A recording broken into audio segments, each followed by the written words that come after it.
Hello everyone and welcome to today's What's Webinar. My name is Ruchika and today I will tell you a little bit about polishers, their types, systems, uses, and how one can select the best polisher based on one's clinical case. To start off, let's first understand what dental polishing is. Dental polishing is the act of smoothing the surface of the teeth and restorations to make them glossy and lustrous, to produce a homogeneous surface with minimal microscopic scratches and defects. The purpose of dental polishing is threefold. First is for oral prophylaxis, to remove bacterial plaque biofilms, extrinsic stains, and acquired pellicle. Second is for restorative dentistry, for removal of excess material, refinement of margins, defining of anatomical details, and establishment of proper occlusion. The third is dental laboratory procedures, reduction of roughness and scratches, and production of a smooth finish on dentures and indirect restorations. Let's now look at the benefits of polishing, or why teeth or restorations need to be polished in the first place. The first reason is for the promotion of oral health. Polishing smoothens rough surfaces which would otherwise cause plaque accumulation, secondary caries, and gingivitis. The second reason is to promote comfort for the patient. Polishing eliminates roughness and in turn creates a pleasant feeling for the patient. The third reason is to give better aesthetics. Polishing gives restored teeth symmetry with the adjacent teeth by producing a natural shiny finish and by reducing surface staining. The fourth reason is longevity. Polishing prolongs the life of the restoration by eliminating stress concentration points, thus reducing the risk of fracture of the restoration. And lastly, polishing promotes good occlusion by preventing excessive wear of the teeth and by enabling occlusal relations to remain compatible with the opposing dentition. Polishing is intended to produce intentional, selective, and controlled wear. The mechanism of polishing that we are going to be looking at is the one that uses abrasive particles, and this mechanism is known as tribology. Tribology is the science of interacting surfaces in relative motion. It incorporates the study and application of the principles of friction, lubrication, and wear. According to tribology, polishing can be considered either a two-body abrasion or a three-body abrasion. In a two-body abrasive system, the abrasive particles are fixed to an underlying substrate, whereas in a three-body abrasive system, the abrasive particles are loose between the two substrates. Further, in a two-body abrasive system, such as in the case of a polisher, the rubber head of the polisher is impregnated with abrasive particles, whereas in the case of a three-body abrasive system, the polisher is not impregnated with abrasive particles, but they are rather applied in the form of a polishing paste. In a two-body abrasive system, the polishing can be done with a burr alone without the need for a paste, whereas in case of a three-body abrasive system, this is not possible and the polishing is done by the movement of abrasive particles between the surface being polished and the polishing device. There are 6 main factors that determine the rate of abrasion when polishing. 2 of these are operator controlled and 4 of them are manufacturer controlled. Among the operator controlled factors are pressure and speed. An increase in either of these two will increase the rate of abrasion and create heat, which can initiate or worsen dentinal hypersensitivity, and thus both of these should be kept to a minimum as much as possible. To keep a balance between the two, when speed is increased, pressure should be decreased, and vice versa. The first of the manufacturer-controlled factors is the quantity of paste applied. When a greater amount of the abrasive paste is applied to the tooth, it will hasten the rate of abrasion as compared to a smaller quantity of paste. Next is the shape of the abrasive particles. Round or spherically shaped particles will abrade slower than sharp or irregularly shaped particles because they have an angular edge that scratches the tooth surface. Next, the size of the abrasive particle. Larger the size of the particle, more is the abrasive action, and vice versa. And lastly is the hardness of the abrasive particle. As a rule, abrasive particles must be harder than the surface that they are polishing, and harder particles abrade faster than softer particles. But a very hard and abrasive particle can produce minimal abrasion if the grit or the size of the particle is very fine or is super fine. Now let's go over the parts of a dental polisher, and these are the same even if it is a dental burr. The first is the polishing head. It is made of either silicone or synthetic rubber mixed with pigments and abrasive particles. The various mixtures of abrasive particles and of materials that the head consists of confer different polishing effects to the polisher. Some polishers are not active themselves and require the additional use of a polishing paste, particularly in cases of prophylaxis. Next is the colored ring on the shank of the polisher. These colored rings indicate different diamond grit sizes according to the ISO system of classification, ranging from ultra-fine to coarse. Lastly is the shank of the polisher. These are made of either stainless steel for multiple uses or plastic for single uses. Shanks have different types of ends and different lengths that enable them to be attached to different kinds of handpieces. First, we have the HP or handpiece type of shank, which is used in slow speed handpieces and has a diameter of 2.35 millimeters. It is used both in clinical settings for performing surgeries as well as in laboratory settings.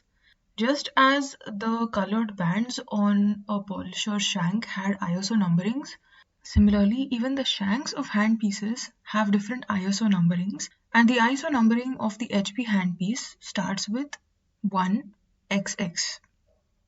Next we have the FG or friction grip handpiece, which is a smooth shank that is held inside the handpiece by friction, hence the name. It is used in high-speed handpieces and has a diameter of 1.6 millimeters.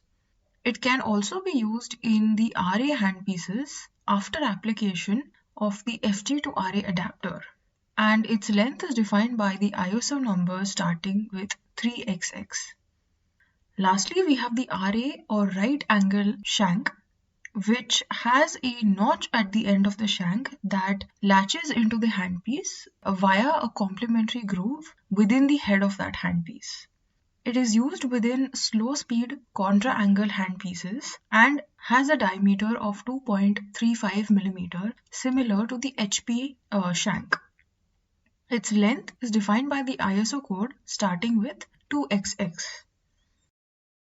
Now let's take a look at the types of abrasives that are either embedded in the head of a polisher or are used separately as a polishing paste. The first is a diamond abrasive. Diamond is a crystalline form of carbon and the hardest substance known to exist at around 10 Mohs on the Mohs hardness scale.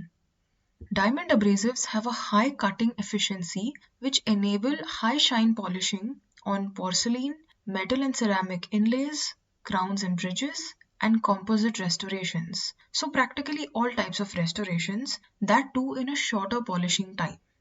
Diamond abrasives are more expensive than other abrasives, have longer durability, faster working time, and provide a mirror finish. The types of polishing devices that can use diamond abrasives are cutting and finishing burrs that are used to cut and remove large pieces of material, bonded elastomeric polishers where diamond particles are impregnated into the rubber wheels and points, into polishing pastes where fine particles of diamond are mixed into the paste to produce smooth polished surfaces with a mirror finish, or they are coated in finishing polishing strips or discs, which are an alternative to mylar strips that are used for interproximal finishing and polishing. The next type of abrasive is silicon carbide. It is a semiconductor material made of silicon and carbon and has a hardness between 9 to 10 on the Mohs hardness scale. It is a preferred abrasive for porcelain, acrylic, and gold or amalgam polishers because it does not cause any discoloration to the restoration. Unlike diamond, it cuts using a pulverizing action and resists clogging of the abrasive particles, but it tends to dull out faster than diamond. In terms of polishing devices, it can be used in the form of green stone, which are polishing points made out of silicon carbide that are used to polish porcelain, composites, and gold or silver. Or it can be coated on finishing polishing discs, like it can be pressed with the help of a binder into discs, cups, points, or wheels for use on RA or slow speed handpieces. Or it can be coated on paper or polymer-backed finishing discs for polishing composite resins. The next type of abrasive is aluminum oxide, which is a chemical compound of aluminum and oxygen and has a hardness of 9 on the Mohs hardness scale. It is used to polish a wide variety of restorative materials such as ceramics, composites, and acrylics, and is also used to polish enamel. It is used in various types of polishing devices, such as polishing pastes. It is coated on abrasive finishing polishing discs or strips. It is bonded to elastomeric finishers or polishers. And it is also used in the form of white stone, where particles of aluminum oxide are sintered to ceramic points and are used to polish enamel, composites, and porcelain. Apart from these three main types of abrasives, there are few other types of abrasives that are also used in polishers. Silicon dioxide and zirconium oxide are two such examples which are bonded to rubber or elastomeric cups, points, or other rotary devices. Zirconium silicate is similarly used as a polishing agent in strips, discs, and prophylactic pastes. Now let's look at the properties of polishing pastes in the context of prophylaxis. Prophylaxis pastes are available in two basic forms: as dry powders or flours that must be mixed with a liquid such as water, fluoride, or a mouth rinse, or as commercially prepared polishing pastes available in bulk or individual unit doses. These generally consist of an abrasive, a binder, a humectant, a coloring agent, a preservative, a flavoring agent, and at times a fluoride supplement. The most commonly used abrasives are flour of pumice and calcium carbonate, although other types of abrasives may also be used.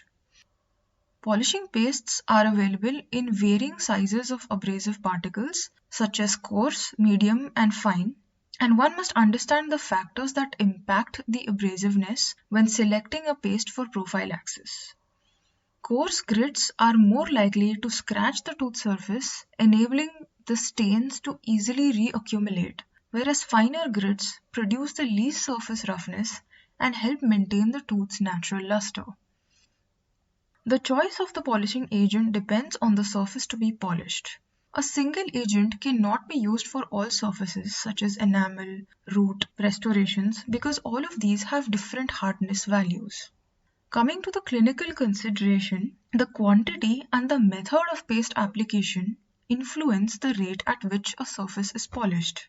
So dry agents increase the rate of abrasion and are more prone to elicit surface roughness, whereas abrasive agents applied to a moist surface produce a smoother effect. Now that we've looked at the types of abrasives, let's look at the types of polishers into which these abrasives are embedded. First is the diamond finishing burr. It consists of abrasive particles made of natural or synthetic diamond. Diamond burrs, unlike carbide burrs, rely on abrasive action rather than blade cutting action. They consist of three parts: a metal shank, a powdered abrasive, and a metallic bonding material that binds the abrasive powder onto the shank. They are manufactured in a variety of shapes and sizes and come in different grids ranging from 7 to 50 millimeters depending on the manufacturer. They are applied in sequence, starting with a coarser grit and progressing to a finer grit. The clinical performance of these burrs depends on the size, spacing, uniformity, exposure, and bonding of the diamond particles, and are definitely factors to be kept in mind when selecting an appropriate burr. Diamond burrs are highly efficient in the rates of material removal, but they leave a rough surface which requires further finishing and polishing using other kinds of abrasives. The next types of polishers are carbide finishing burrs. They are available in a variety of shapes for contouring and finishing. The most commonly used carbide burrs have 8 to 40 fluted blades and can be straight or twisted. Although the most common fluted carbide finishing burrs have 12, 20, or 40 blades for contouring and smoothing various restorative materials and tooth structures. Carbide finishing burrs, due to their less abrasive action, may be kinder to soft tissue at the gingival margin as compared with diamond burrs or bonded abrasive contouring instruments. These burrs may be used after finishing diamonds for initial contouring and gross reduction to improve surface and marginal quality. Dental stones are the next type of polisher. They are composed of abrasive particles that have been sintered together or bonded with an organic resin to form a cohesive mass. As discussed earlier, green stones contain silicon carbide and white stones contain aluminum oxide. The stone is fixed to the end of a rotary metal shank or blank. These stones are used for contouring and finishing restorations and have a lower cutting or abrading efficiency than that of diamond burrs. They are available in coarse, medium, and fine grades of abrasivity. The next types of polishers are coated abrasive finishing and polishing discs and strips. They are made by bonding abrasive particles onto a thin polymer or plastic backing. Most are coated with aluminum oxide as an abrasive, but at times silicon carbide, garnet, emery, and quartz are also used as abrasives. They are used for gross reduction, contouring, finishing, and polishing restorations on flat or convex surfaces. Because of their shape, they work very well on anterior restorations, especially incisal edges and embrasures, and on posterior composites, such as interproximal and buccolingual areas. But they have limited utility on posterior occlusal and concave anterior lingual areas. Like all other polishers, they are used in a sequence of grits, starting with the coarser grit and finishing off with a superfine grit. The final type of polisher that we'll be looking at are rubber wheels, cups, and points. These consist of fine or ultrafine, hard abrasive particles dispersed and held in a softer elastic matrix. The abrasive particles can be silicon carbide, aluminum oxide, diamond, silicon dioxide, or zirconium oxide. These devices are given flexibility by molding abrasive particles of various sizes in an elastomeric matrix, which can be made of natural or synthetic rubber, silicone, or other synthetic elastic polymers. The various configurations of these flexible or rubber finishers complements the access limitations of the coated abrasive discs, so they can be used in areas such as anterior lingual and posterior occlusal surfaces. The shapes have varying sizes and dimensions and include discs, wheels, cups, and points. They are sold as kits with a variety of shapes and grids to accommodate various tooth dimensions and contours that can be presented to any clinician. Polishers are also classified on the basis of the number of times they are designed to be used into single-use polishers and multi-use polishers. As the name suggests, single-use polishers are intended to be used on one patient and then discarded, whereas multi-use polishers are designed to be reused for a number of procedures and patients. Single-use polishers are manufactured in a way that it is not easy to clean them, and they are not heat tolerant and hence not autoclavable. Multi-use polishers are, on the other hand, made for longevity and are made of steel, which makes them autoclavable. The advantages of a single-use polisher is that there is low risk of patient-to-patient cross-contamination.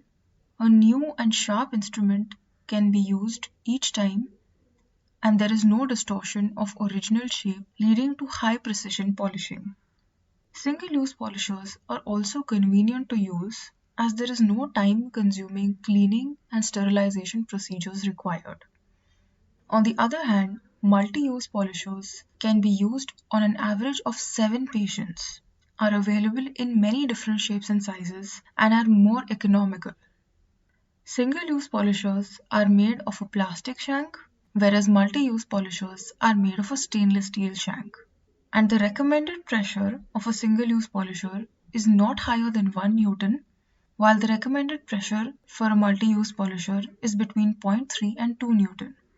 According to a study by Roeder L.B. et al., the surface roughness of a resin composite prepared with single and multi-use diamond finishing burrs was equivalent when compared at the final polish. Now let us look at different polishing systems. The first is a one-step polishing system, which consists of one polisher, usually having diamond particles as an abrasive. It achieves good polishing results solely by the dentist's pressure variation. So if only light pressure is applied, the instrument does not remove any material, and a perfect high shine polish is achieved by giving the surface a tender stroke, which removes fine debris produced during polishing. Thus, the user pre-polishes with more pressure and achieves a high shine by reducing the pressure. Because this system is only a single step, it is the most time-effective method of polishing. However, it has one drawback. According to a study by Heinz et al., the press-on forces applied during polishing vary significantly between dentists and within the same dentist. In about 25% of the polishing, forces were above the recommended maximum limit. The next polishing system is a two-step polishing system. This is the most commonly used polishing system. It contains two polishers, a medium gritted pre-polisher and a fine gritted high shine polisher. The final polishing system is a three-step polishing system. This comes with 3 polishers in 3 different grit sizes. The first step is to remove excess material and contour the restoration in preparation for polishing. The second step involves smoothing the surface. The third and final step gives the restoration a high luster finish. According to a systematic review by Aguadalo Suarez et al., the most effective polishing systems are those in which the size of the abrasive particle is systematically decreased. And as the number of polishing steps increases, the surface roughness decreases. Therefore, this can be thought of as one of the most effective polishing systems.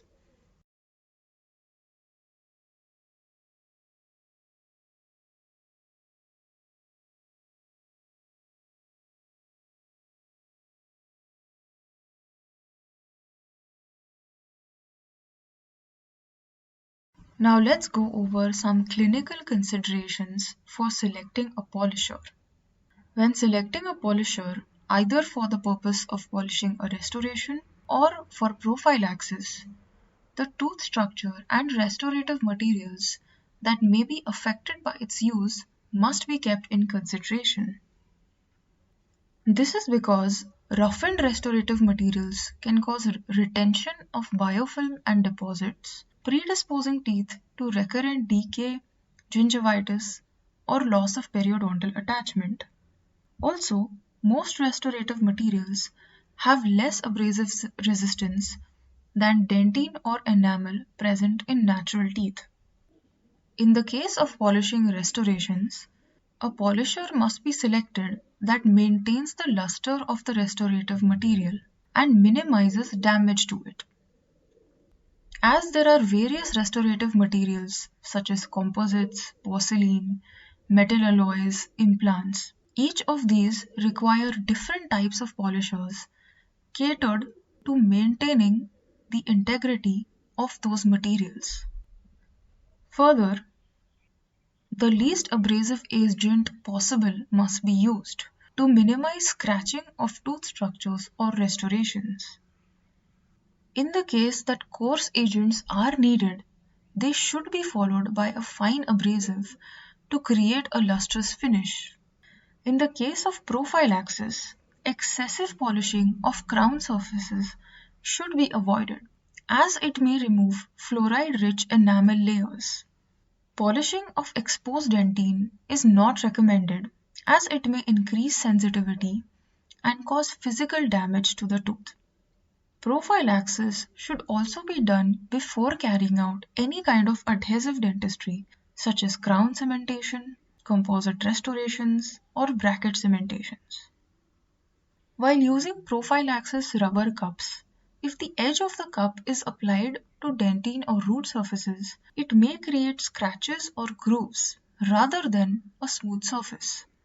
So care should be kept to place the rubber cup in a proper position.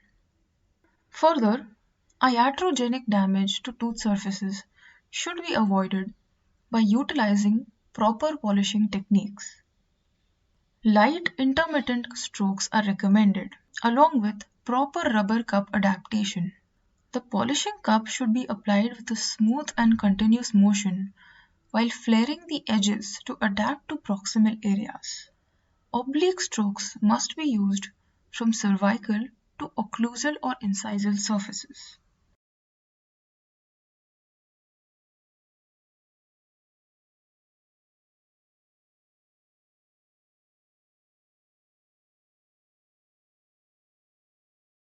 A lesser known method of polishing is air polishing. It is an alternative method of removing supragingival extrinsic stains and deposits. Air polishing uses a light handpiece to generate a slurry of pressurized air, abrasive powder, and water to remove plaque biofilm and stains. The advantages of air polishing compared to rubber cup polishing are improved efficiency, less operator fatigue, and more efficient stain removal. Abrasive powders may be composed of sodium bicarbonate, glycine, calcium sodium phosphosilicate, calcium carbonate, and aluminium trihydroxide. In the next slide, you will see a demonstration of this method of air polishing. Now let's go over some common polisher shapes and their usages. The first are point polishers. These are ideal for polishing both the cervical area and the occlusal grooves and reliefs. In some polishing systems, up to 4 different points and sizes are available to satisfy dentists' individual preferences. The next slide will have a video demonstration of point polishers.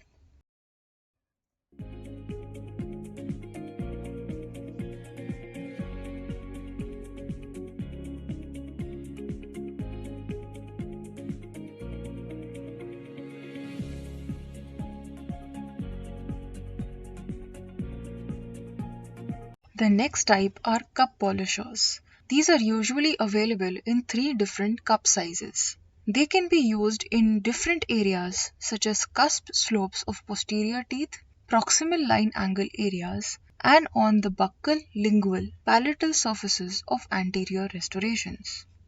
The next slide will have a video demonstration of cup polishers.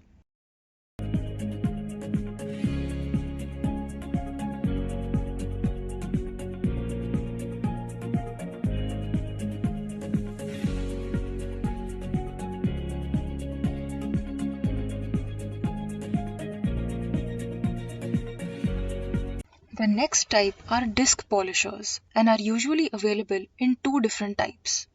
Both of these types are ideal for use on incisors, large filling surfaces, incisal edges and boundaries, and in interproximal areas. The next slide will contain a video demonstration of disc polishers.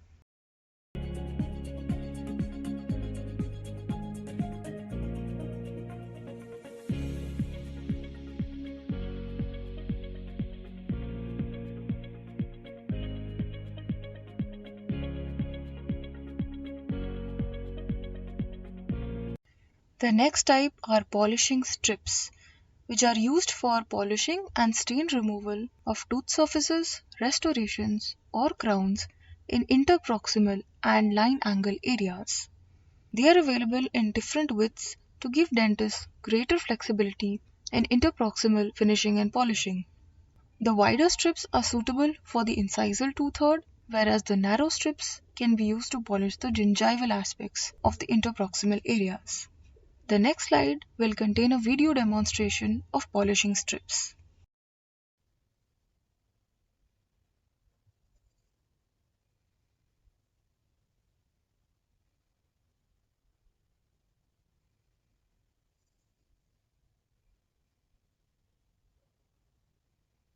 Lastly, we have brush polishers. These are made of nylon, plastic, or a natural wool material. They have a long shelf life and release minimal heat while polishing.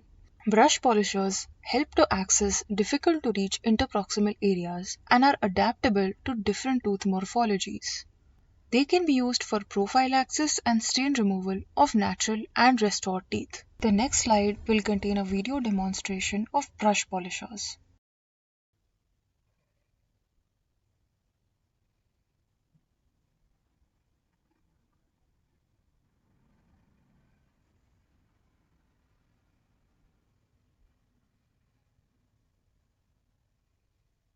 As mentioned previously, different restorative materials cannot be polished using the same polisher.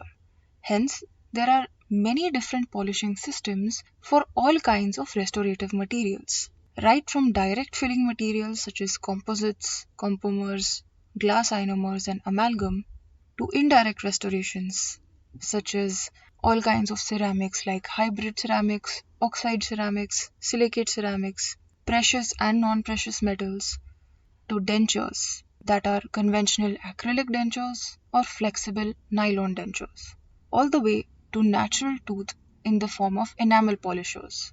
All these different kinds of polishing systems are available to suit the unique needs of the material that they are designed to polish. Now we come to KENDA polishers. These are broadly classified into clinical and laboratory polishers. Clinical polishers are meant to be used for chairside adjustment or prophylaxis, while laboratory polishers come in big shapes for extraoral application on large surfaces and have long shanks to fit laboratory handpieces. Clinical polishers are further divided based on the number of materials a single polisher can polish, the number of times a polisher can be used, and the type of handpiece the polisher can fit in. The first categorization is between multiple material polishers versus single material polishers. Multiple material polishers can be used to polish a variety of materials, while single material polishers can be used to polish a single type of material. Similarly, single-use polishers must be discarded after one use, while multi-use polishers can be reused for multiple patients. FG polishers have a straight shank to use with a friction grip handpiece, while RA polishers have a notch shank to be used with a contra-angle handpiece. The first type of clinical polishers are multi-use multiple material polishers with an RA type shank. These include KENDA Nobilis and KENDA UNICUS. Next, we have multi-use single material polishers, which are also RA type shank. These include KENDA MAXIMUS, KENDA C.G.I, KENDA ZIRCOVIS, and KENDA PROPHY. The last type of clinical polishers are multi-use polishers that are FG type shank. These include KENDA 0306 FG, which is a multiple material polisher, and KENDA 4006, which is a single material polisher. The laboratory polisher that we shall be going over later is a multi-use single material polisher called KENDA wheel and knife, where separate polishers are used to polish titanium and gold. KENDA Nobilis is a single-step diamond polishing system. It consists of flexible polishers available in different shapes and sizes that can adapt to different types of teeth. It can polish multiple different types of restorative materials such as composites, porcelains, and hybrid ceramic restorations with a silky shine finish. It is ideally to be used for posterior restorations but can be used in anterior restorations if followed up by the usage of KENDA MAXIMUS or KENDA UNICUS. KENDA UNICUS is also a single-step diamond polisher that can polish different kinds of materials like composites, porcelains, and hybrid ceramic restorations, and can confer a high shine polish to these materials. It is ideal for anterior restorations due to its fine grit and can be used in conjunction with KENDA Nobilis prior to its application. KENDA Maximus is a single-step diamond polisher which can polish composite and hybrid ceramic restorations but is optimized for microhybrid and nanofill type of composites. It can also confer high shine polish to the restorative material due to its ultra-fine grit. KENDA C.G.I is a comprehensive polishing system as it consists of 3 different grits of polishers that cover the whole process of polishing from contouring to high shine finish. The white polisher is of a coarser grit and is used for finishing and removal of excess material. The green polisher is of a medium grit and is used for finishing and shine polishing, and the pink polisher is of an ultra fine grit that is used to confer a high gloss to the restorative material. It can also polish multiple types of materials such as universal composites, compomers, and glass ionomers. KENDA ZIRCOVIS, on the other hand, is specifically meant for polishing ceramic restorations and is optimized for zirconia-based restorations. It can do smoothing and intraoral adjustment of zirconia restorations without the requirement of an additional polishing paste. And it prevents abrasion of the opposing teeth and reduces the risk of fracture and chipping. It is available in 2 different grits, a medium grit as well as an ultra-fine grit.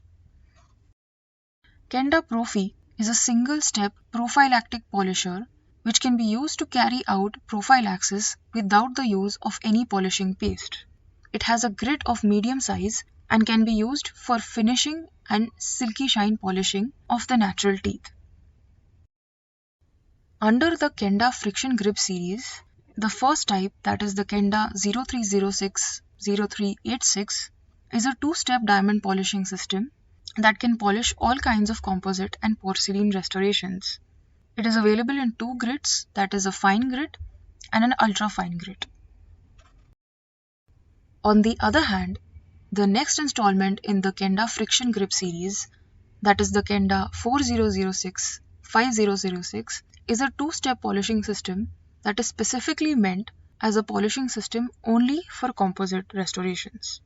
And this is also available in 2 grits, that is a medium grit and an ultra fine grit. Lastly, we have the laboratory polishers, which is the KENDA wheel and knife. It consists of 2 polishers that are meant for polishing gold and other semi-precious alloys. One is of a fine grit and the other is of an extra fine grit for high shine polishing. Lastly, it also has a titanium polisher that is of a coarser grit and is meant for eliminating scratches and smoothing of titanium surfaces. That brings this WhatsApp webinar to a close.